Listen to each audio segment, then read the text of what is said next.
Hey guys, it's Coach Matt with Lifelong Recovery. In this video, I'm going to talk about how there's a big difference between the end of addiction and the beginning of recovery. A lot of times people think that recovery starts when we quit drinking or using, but I don't think this is true. I think quitting ends the addiction itself. Recovery begins when I start to heal. So this can look differently for different people.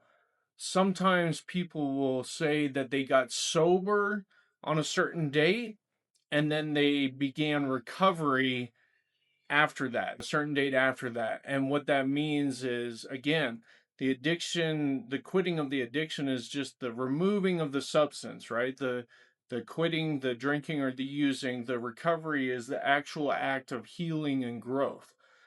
Sometimes I think in my case, I think I started my recovery actually while I was still in my addiction, which may seem really hard to believe, but I tried for a couple years to stop my addiction on my own and was never successful, but I was doing things that were helping me changed the way that I was thinking and starting to really think that recovery was possible. So I would consider that a part of recovery. Now, it wasn't very effective, I would say, because really kind of every time I drank or used, it was kind of like sliding me backwards to where I started. So I would make some progress and then I would drink or use again and kind of go backwards again. But I do believe that my actual recovery, the healing, the growth, started probably in the last couple years of my addiction. It just wasn't very effective, but it was showing me what was possible. And what I mean by this is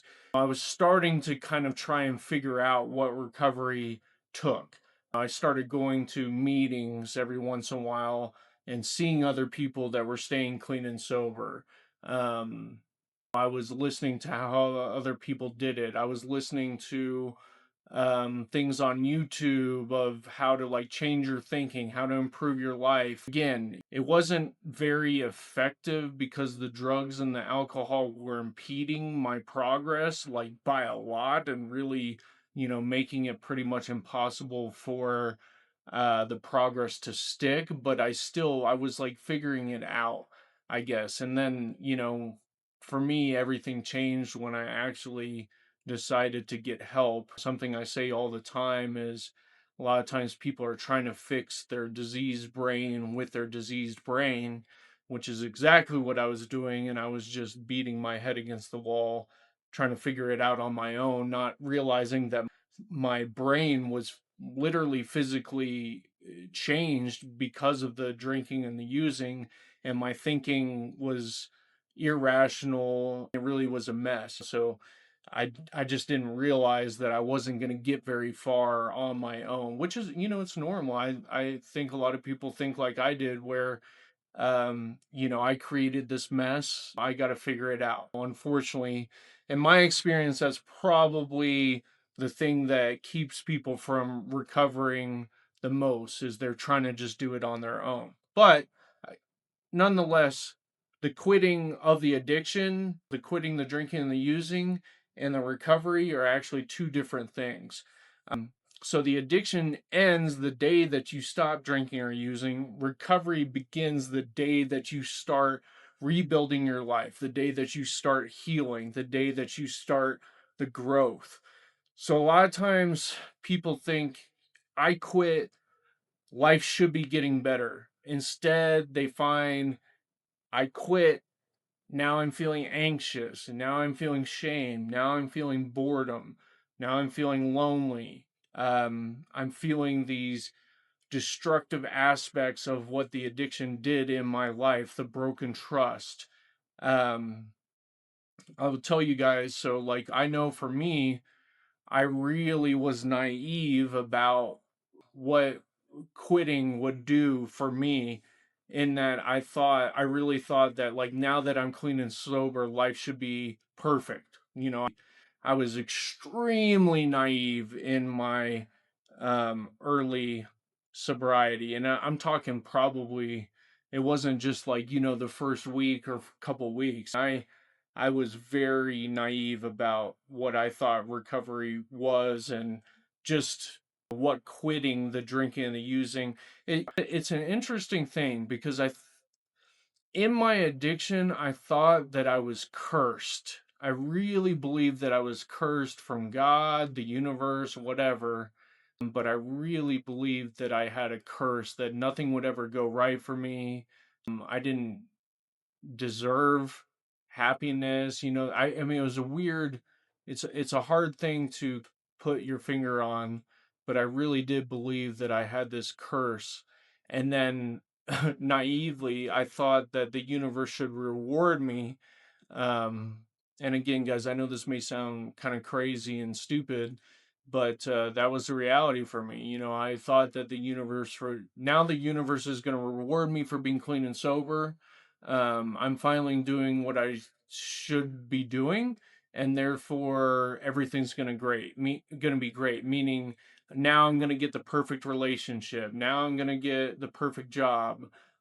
Now I'm gonna live the life that I always dreamed of. I'm gonna be successful. I mean, really, I just thought like it was a weird thing because the addiction really did, I think, impede me from having the things that I wanted in my life. However, I did think also that it was the only kind of problem, and that now that I was clean and sober, the universe or God or whatever was just going to hand me all these amazing things. And actually, this is something that people talk about a lot in 12-step meetings. Is they call it a pink cloud effect, where they think that like everything's going to be perfect once they get clean and sober, that everything, the world is going to be great and your life is going to be great and nothing bad is going to ever happen.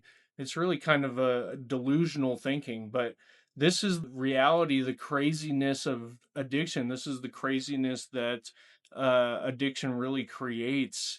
In my opinion, it really distorts your reality in significant ways.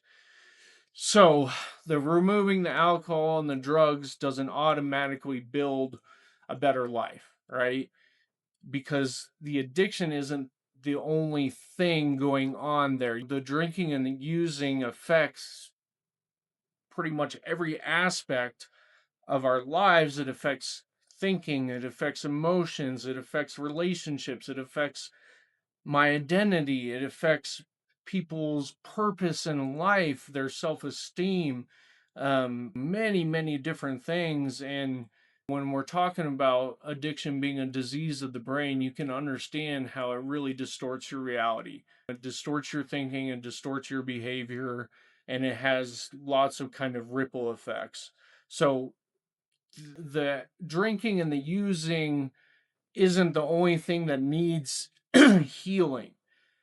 What recovery really is learning how to grow, how to improve, how to improve your life, how to build a better life, how to be a better person. So recovery really entails learning how to be honest, learning how to regulate my emotions, learning how to be patient. I remember my sponsor told me the definition of patience is waiting with a good attitude, something I still need to work on. Learning boundaries, right? Being my own person, doing what's good for me, making sure that I don't let people who may be toxic, who may influence me to do the things that I don't want to do, who may kind of drag me back into a place that I don't want to be.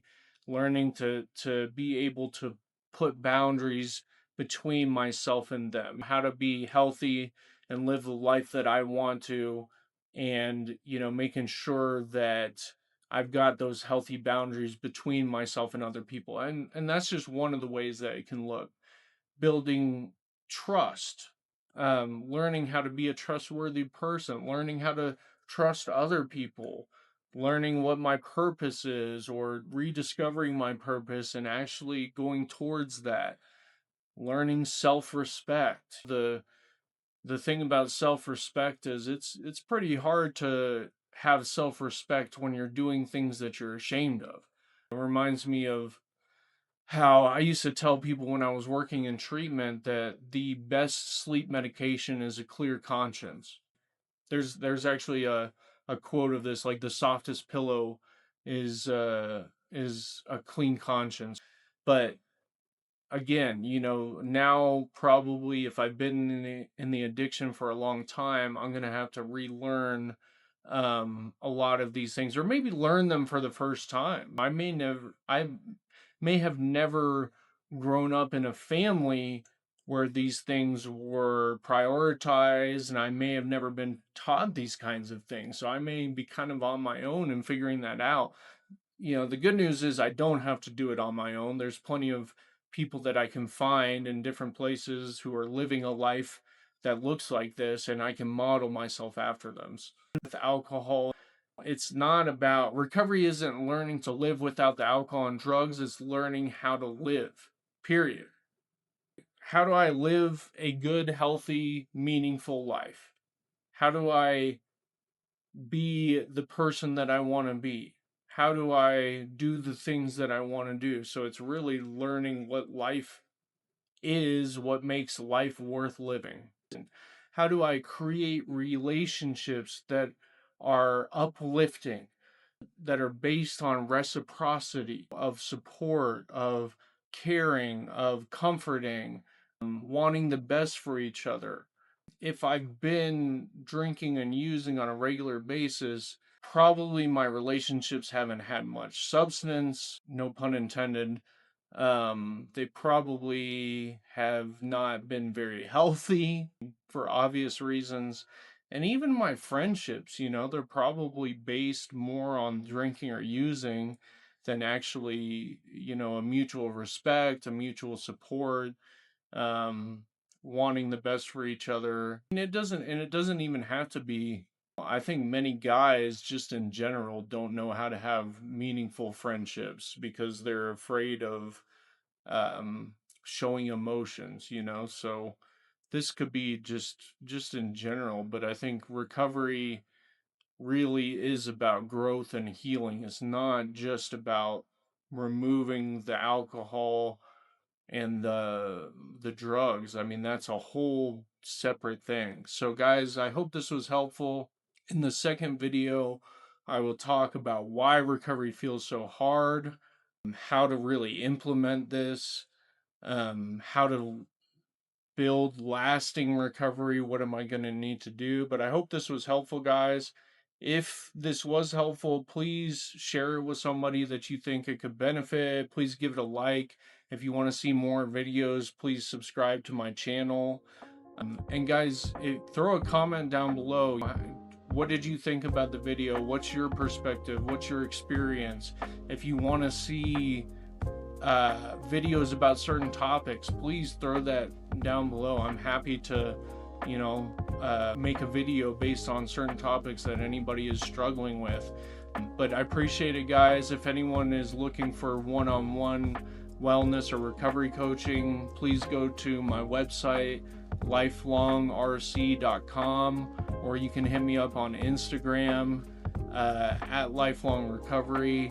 So guys, please take care of yourselves, and I'll see you in the next video. Thanks.